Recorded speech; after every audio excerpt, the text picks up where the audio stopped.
We welcome you to the world's greatest race course, the Indianapolis Motor Speedway, for pole qualifying to determine who will lead the field to the green flag for the 89th running of the Indianapolis 500. Gentlemen, start your engine. John Cock, Mears makes a try. John Cock wins it. If there was one race you should win in your life as an American race car driver, it would have to be the Indy 500. There he is. A.J. Foyt will win the Indianapolis 500. 33 drivers, one winner. Oh, yeah. If you ever see racing better than that, I'd certainly like to know where it's going to be.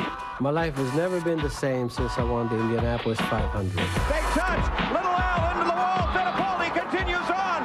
Goodyear makes a move. Little Al wins. You just don't know what Indy means. The biggest thrill is to be called the Indy 500 champion. Winning Indy once, that was fantastic. He's done it. Catherine Nevis goes for the fence again. Winning Indy back-to-back, that was unbelievable. Winning the Indianapolis 500 Buddy Rice has won. is a fulfillment of a dream. But before you can win it, you first have to get in it. And Buddy Rice's hopes for a repeat Indy 500 pole were ended with a crash on Wednesday in turn 2. However, he hasn't been the only driver to feel the wrath of the Brickyard. Yesterday's pole qualifying was rained out, and in today's search for speed, drivers will be facing weather conditions unlike any they've experienced all month long. Pole Day from Indy is next.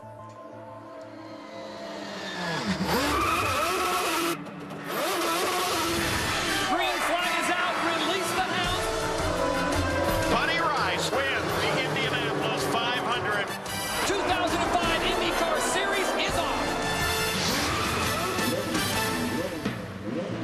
It is arguably the most hallowed ground in all of motorsports, the storied Indianapolis Motor Speedway, where today, after Mother Nature forced a one-day delay due to rain, we finally begin the pursuit of the pole for the 89th running of the Indianapolis 500. Whether you're a rookie chasing a dream or a veteran searching for immortality, it all starts here today. If you can lay claim to the title of fastest of the fast on Pole Day at Indy, you will secure your place in open-wheel history. Pole Day at Indy is so much more than just a 4-lap test of driver and machine. It is about keeping your emotions in check. Can you control the fear? Do you understand and respect this place? These contenders have a lot to think about here today.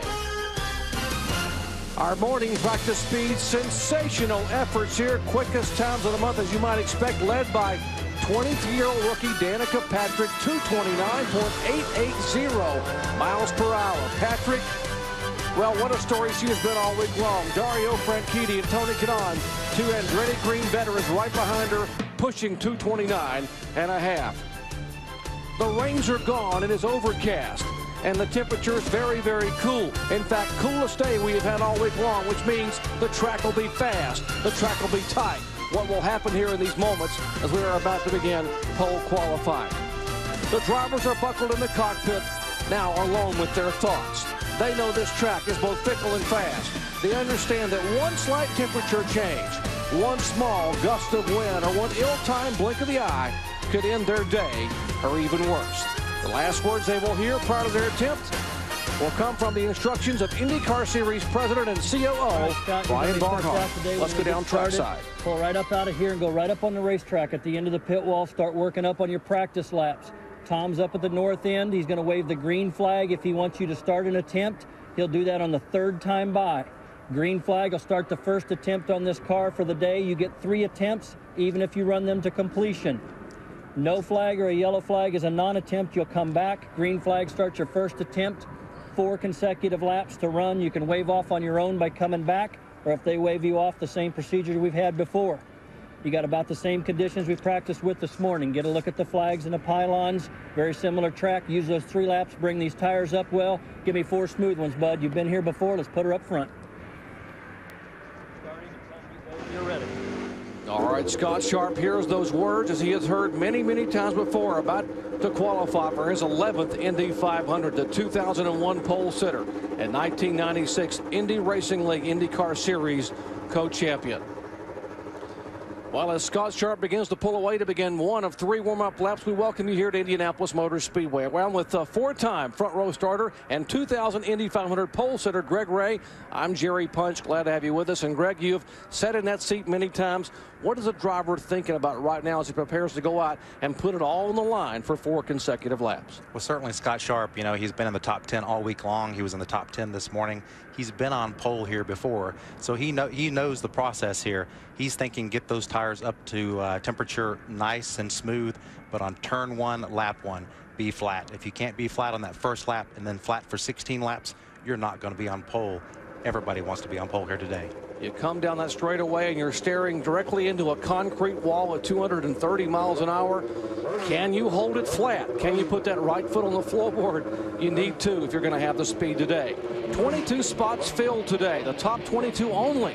Bumping will occur. Yes, bumping today under a brand new format, so only the fastest 22 will get in on this day. And each car has 3 attempts each day. So today, a car could have 3 attempts. This could be the first of 3 attempts for Scott Sharp in the Delphi machine.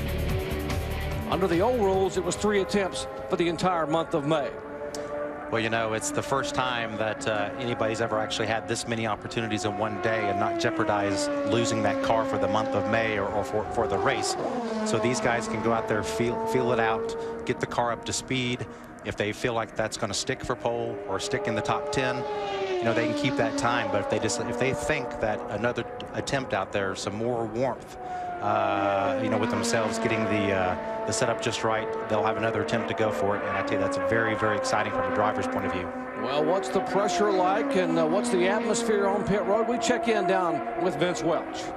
The number 11 machine of Tony Kanaan and the Andretti Green Racing Team has been one of the favorites for the pole all week long. Been atop the speed chart or around the top of the speed chart in every practice session. Michael Andretti, you've been through this situation so many times as a driver. What's the difference between your heartbeat now as an owner and what it was when your butt was in that seat? It's a lot less than when you're in the seat right now. I mean, Tony's beat is, heart rate is just like out of control right now. And, you know, this is the peak of the adrenaline right now of the month, you know, even more so than when the race happens, because these cars are on the edge. You know, this is as loose as the car is going to be for the whole month, and the hardest it's going to be to drive. So these guys are working today. I was told that Kanaan, Franchitti, and Brian Herta's cars are set up very similarly, but there's been some changes with Weldon's car. Why is his car different than the other 3? Well, you know, they just felt like they were going in the right direction, but I think now they're feeling like maybe they haven't. So I think they're going to be trying to switch to closer to what these guys have. So, you know, that's the advantage of having a 4-car team, I guess. Michael Andretti's first car, the 711 machine of Tony Kanaan, is 3rd to go out. Let's go to Jerry Punch. Thank you very much, Vince. Michael Andretti, 14 runs here at Indianapolis, and remarkably, he never won this race. So this year he is searching for his first win at Indy. It'll have to come as an owner. He's got a great shot at it with 4 stout horses here, possibly in the field. We are watching Scott Sharp, the 37-year-old Norwalk, Connecticut native, and he takes the green flag to become our first car to attempt to qualify for this 89th Indy 500.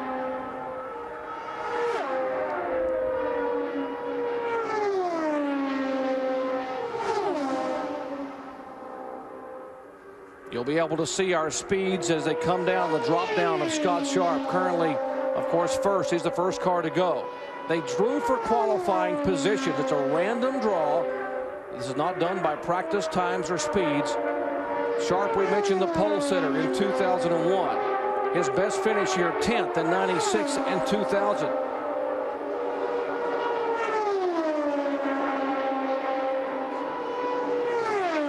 .325 miles per hour, first time by for Scott Sharp. Yeah, the big key here will be how many can you do in a row. This morning we had drivers do laps of 228 miles an hour, 229 miles an hour. So it's really going to be who can put 4 together, and that is going to be the hard part. I think you're going to see a lot of fast times, but it's easy to drop the car after 16 laps. Well, this morning in practice, Scott Sharp's clocking was 227.953. So a little bit quicker in the session this morning. Second time by, a little bit slower, 227.120. Yeah, well, I tell you, that's 2 very, very consistent laps, and I just want to correct myself there. It's not 16 laps. That really would be excruciating. I don't think anybody can hold their breath for 16 laps. You can do it for 16 corners, but I don't know about 16 laps.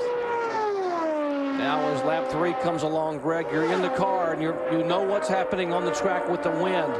You know. Well, I tell you where Scott Sharp's at right now. He knows that 227 is fast. He knows he's going to be in maybe the top, 3 or 4 rows, but he knows that some other cars can definitely go faster. There he goes again at 227.249.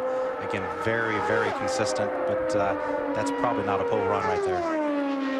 Third lap a little bit quicker, of course, and this morning, we just reminder, we had 2 cars over 229, Dario Franchitti and Danica Patrick. Scott Sharp wants to get that car firmly in the field, the Delphi machine for Fernandez Racing. John Ward is engineer, and some of the Delphi guys there watching, Mike Sales and Tony Leith and company.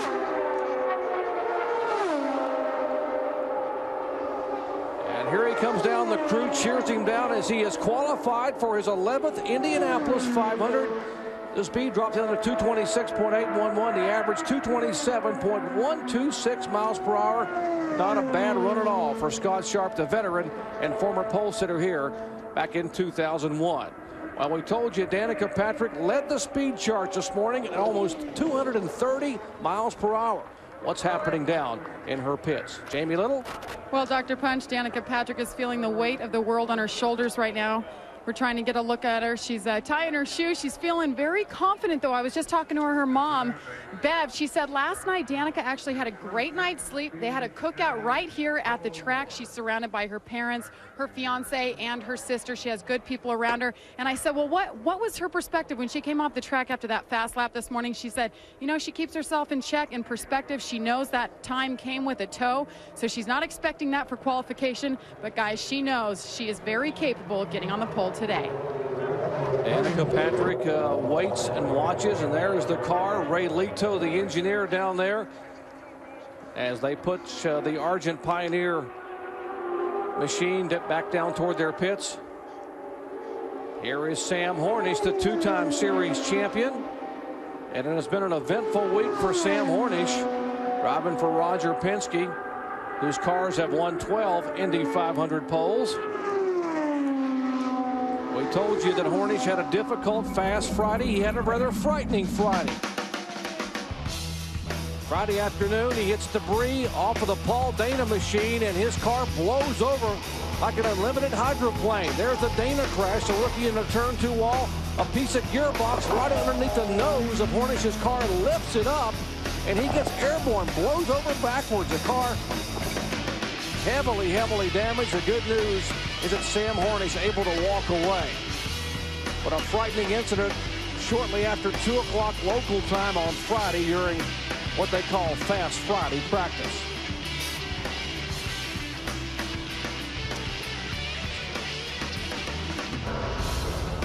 Sam Hornish, who turned a lot of heads the last time out in qualifying at Motegi, he put this Toyota-powered machine on the pole at Motegi at Honda's home track, so he's always can be a surprise. He's running that car mighty low, and I think that's what you have to do here. It's very, very smooth after they have the new track surface on here, and the lower you get that car, the more rear wing you can take out of it, and the faster you can go. And I spoke to Sam about whether that rattled him when he got upside down. I think anytime things like that happen, you have to think about it. He said absolutely positively not. He'd put that out of his mind. He didn't make a mistake. It was just one of those things. And I think if you talk to most race car drivers, they'll tell you the same thing. It's not really the incident. It's whether you caused it yourself or if you made a mistake. Sam Hornish trying to qualify her 6th Indy 500.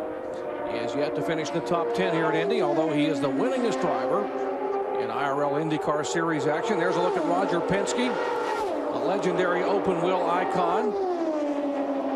13 Indy 500 winners. He has brought to the Brickyard 12 pole position winners. For Roger Penske, 120 race victories, 144 poles in a 36-year career as an open wheel IndyCar Series owner.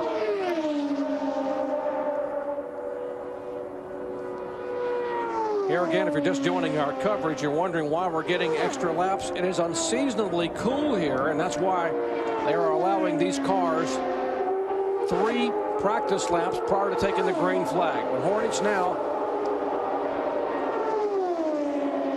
on his laps, clicking by. There are the 2 laps for Sam Hornish, 225.972. Yeah, very, very consistent. Again, he's definitely got his foot flat on that floorboard, but that's as fast as he's going right now. And if you notice by looking at the rear wings, most of these cars, when they've practiced or when they'll race, they have a lot more wing angle. You can actually see more of the front of the wing when the cars are coming at you, which means these guys are running big time negative. They're running -4, -4.5 degrees on the rear, and that is no downforce. White flag for Sam Hornish, 225.951, 225.794. Getting a little slower each time by. Is that a normal progression here? I mean, with regard to what happens with the tire temperatures, etc.? Well, absolutely. You know, when you take the downforce out of the car, you know, you definitely want to take that extra lap to warm it up. Brian Barnhart again, you know, made that judgment this morning by giving all the drivers an extra lap to get up to speed. All right, Sam Hornish coming down to complete his run. And if there is no yellow flag, and there is not, the run will be accepted by Roger Penske, and the checkered flag waves for the 2-time series champion. 25-year-old Sam Hornish with an average of 225.847 becomes the second car to qualify for the 89th running of the Indy 500. The first car is in, and right now quickest overall, Scott Sharp standing by with our Vince Welch.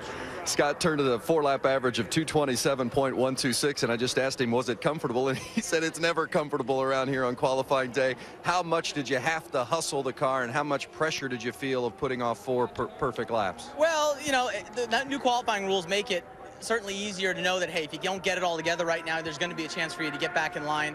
But nevertheless, you'd still like to get the maximum out of right now and maybe never have to go back in line. So certainly I held on to it a little more than I'd hoped I have to, but sometimes that's the fastest. Did you feel like you had the fastest, or will you guys maybe be a little more aggressive with the other qualifying runs? We'll wait and see what everyone else does, I think, is what we'll really do. Be interesting to see what Tony runs and a couple of the other guys. You know, I was hoping in a perfect world maybe we could run 4 laps in the mid-27 range. So to be in the low 27 certainly isn't bad. But, you know, maybe we can do a little bit for it. That's Scott Sharp. Let's go to the booth. Jerry Punch. Thank you, Vince. When we come back, the reigning series champion, Tony Kanaan. What can he do? This morning he was almost 229 miles an hour. Can he duplicate that in qualifying? In just a moment. Back in Indianapolis, Indy 500 time trials underway. 3rd car out to make an attempt. Well, reigning series champion taking the green flag. 30-year-old Tony Kanaan from Salvador Bahia, Brazil. He currently lives in Miami, Florida. Trying to qualify for his 38th IRL IndyCar Series event and his 4th Indianapolis 500.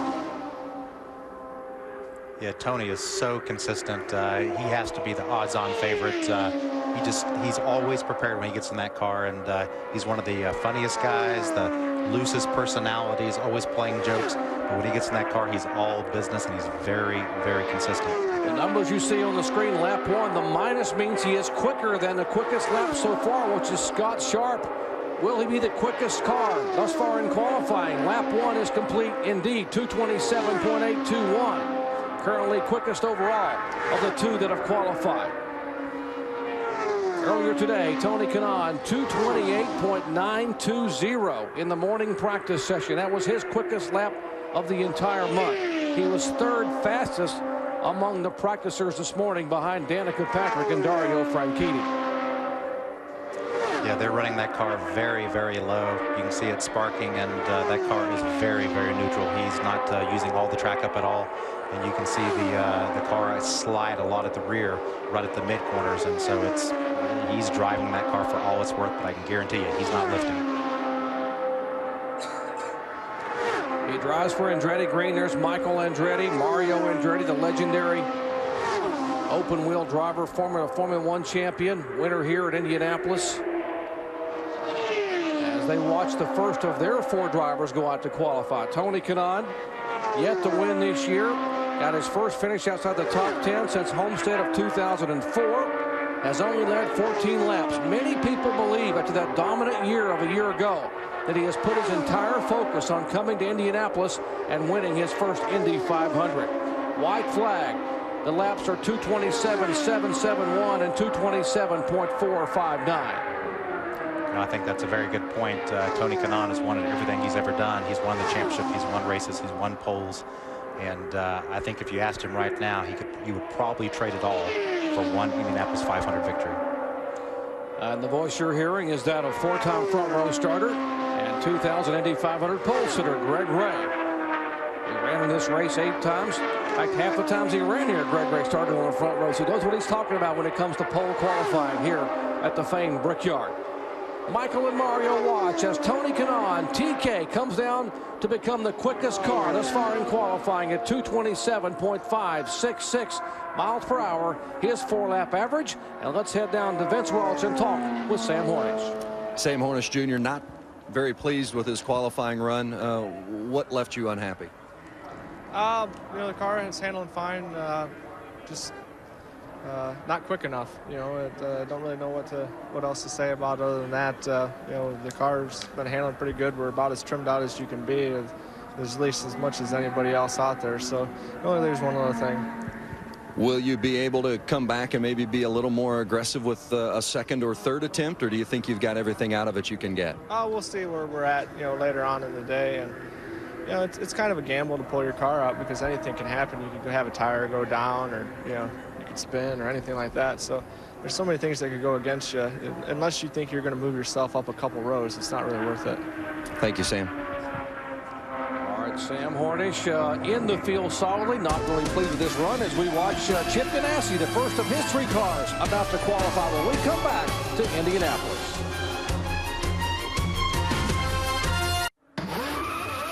ESPN's presentation of Indy 500 time trials being brought to you by La Quinta, Spanish for a good night's sleep, and Wendy's new Mediterranean chicken salad. Wendy's, it's better here. And we'll see if Darren Manning can be better here in his qualifying lap. We have 3 cars that have qualified thus far. Tony Kanaan atop the speed charts, 2:27.566. Scott Sharp at 2:27.126. As you watch the numbers across the top of your screen, and Sam Hornish, the 3 cars that have qualified, the slower of the 3, 2:25.847. And here again, the numbers inside the racetrack there indicate, the plus indicates how much slower he is than the quickest laps thus far of Kanaan. Darren Manning's another one of those drivers from Target Chip Ganassi that I think they have very solid cars, but they have not been the fastest of the week. I think they're looking for good, solid runs. They want to be in the top 22, and they want to focus on race day. And certainly would appear that Adrian Fernandez was in between Tony Kanaan and Darren Manning. Looks like he's pulled out of line and going to move that back a little bit. 2:24.082, first time for Darren Manning. Second lap for Manning. 2:24.009. Currently 4th of the 4 cars that have qualified. Toyota power for the Target Ganassi machines. Darren Manning, of course, had his troubles here earlier in the week on cold tires. On the coldest day of the week, on Thursday, he had a little contact with the turn 2 wall. Had some damage on his car, so possibly tiptoeing a little bit here. White flag for the likable Brit, the confirmed bachelor from North Yorkshire, England. Third lap, 2:23.769. Not exactly what they wanted to see. They were hoping to be well above the 2:24.5 mark. But I don't think they're going to be the fastest today, and I don't think they were expecting to be. But certainly Chip Ganassi knows how to win races, and so do the other Toyota teams. 5 of the 7 Toyota teams have won this race as a team, and so come race day, they're going to be tough. Manning was over 2:24 in morning practice, and Chip Ganassi looks like he will take that speed to get the first of 3 Target Ganassi cars in the field as he and Mike Hall step along. The average for Manning, 2:23.943 miles per hour, as Jamie Little is up there with Chip Ganassi. Well, Chip has a smile on his face, but you didn't look too happy there, Chip. What are you expecting here out of qualifying? Well, Jamie, we bounced Darren off of turn 2 there earlier in the week, and we're just glad that we got him back up to speed. And you know, we got Ryan and Scott coming up here soon, so it's going to be a challenging day. But you know, like I said, you can pull the points off the board if you want, so you might as well take these times and use it as practice. All right, well, he has 2 more opportunities with the number 10, Darren Manning. Vince? Tony Kanaan currently on pole, 2:27.566, but almost a mile and a half slower than what you were in the morning practice. Why? Well, I had a draft in the morning. I don't have it now. I wish I could, but I felt great. I think I might push a little too hard on the first warm-up lap, but we'll see. We still have 5.5 hours left, so we'll see what's going to happen. Let's see how we're going to do by 5 o'clock, and we'll decide to go. If we either we go out again or we're not. What leads to that decision? What position is good enough to not go back out again? I think the first 2 rows we won't go back out unless we really think that we're very strong. Otherwise, I think we won't take it. So the first 2 rows, I'll sit at home and have a beer and watch. Good run, TK. Thank you. Currently on pole, Tony Kanaan. And the likable Brazilian, Tony Kanaan, reigning series champion. There are the cars at the lower end of pit road this year. The first time they moved them down to the south end as they are in line for qualifying. And once again, it is a blind draw, Greg Ray. They draw them, and it's called the line. Everyone lines up and gets in line. And once you pull out of line, that's your guaranteed attempt. You're guaranteed an attempt on pole day, but you have to stay in line. And that's a big thing if, you know, if there's threatening weather, like if they would have started pole qualifying late yesterday, but with so many hours of qualifying attempts going on today and not really the threat of rain, I don't think that's a big deal. So I think a lot of these guys will have a chance to go out there and run as good as they can when their number comes up. And if they feel uncomfortable with that, they don't think they're going to get bumped out of the first 22. This is one of the first few days I think we're ever going to see bumping, you know, on the official pole day. So they'll have plenty of opportunities to make sure they're in that top 22 or run for pole. Exactly. This will be the 5th car to make an attempt. That is Kosuke Matsuura. As you look at Tom Anderson, who's the co-owner, along with Adrian Fernandez. In this machine, the Super Aguri Fernandez racing efforts. Former Formula One driver Aguri Suzuki, along with Adrian Fernandez and Tom Anderson, the 3 owners of this machine for the reigning Bombardier Rookie of the Year in IRL IndyCar competition. Last year at Indianapolis, qualified 9th, highest qualifying rookie, and finished 11th. He was the Bank One Indy 500 Rookie of the Year a year ago. And we are at the Indianapolis Motor Speedway for pole qualifying for the 89th running of the Indy 500. It was rain delayed from yesterday. Qualifying was scheduled on Saturday. Mother Nature didn't cooperate with the showers there. It is an overcast and quite cool day, and cooler temperatures means cooler tracks, and that means higher speeds. And we have seen that today in practice this morning. 23-year-old rookie Danica Patrick at almost 230 miles an hour, and she has yet to run. Could she make history as the first woman to sit on the pole or even the front row at Indianapolis Motor Speedway? It has been 22 years since a rookie sat on the pole, that being Teo Fabi back in 1983. That yet to come as pole qualifying continues here at Indianapolis. You know, Kosuke is the 5th car out there qualifying, and all these cars look really, really neutral. They're all trying to round up. They're not using up all the track, and you can see them all counter steering. And you know, I don't know about the guys that are driving the cars right now, but I tell you what, I'm moving sideways in my seat just watching these guys right now, and I'd love to be out there doing that. Boy, those are the words of Greg Ray as you watch the white flag for Kosuke Matsuura. Danica Patrick getting suited up on the right of your screen there down in the Ray Hall Letterman pits as they begin to push her toward the front of the line. She is just a few cars away.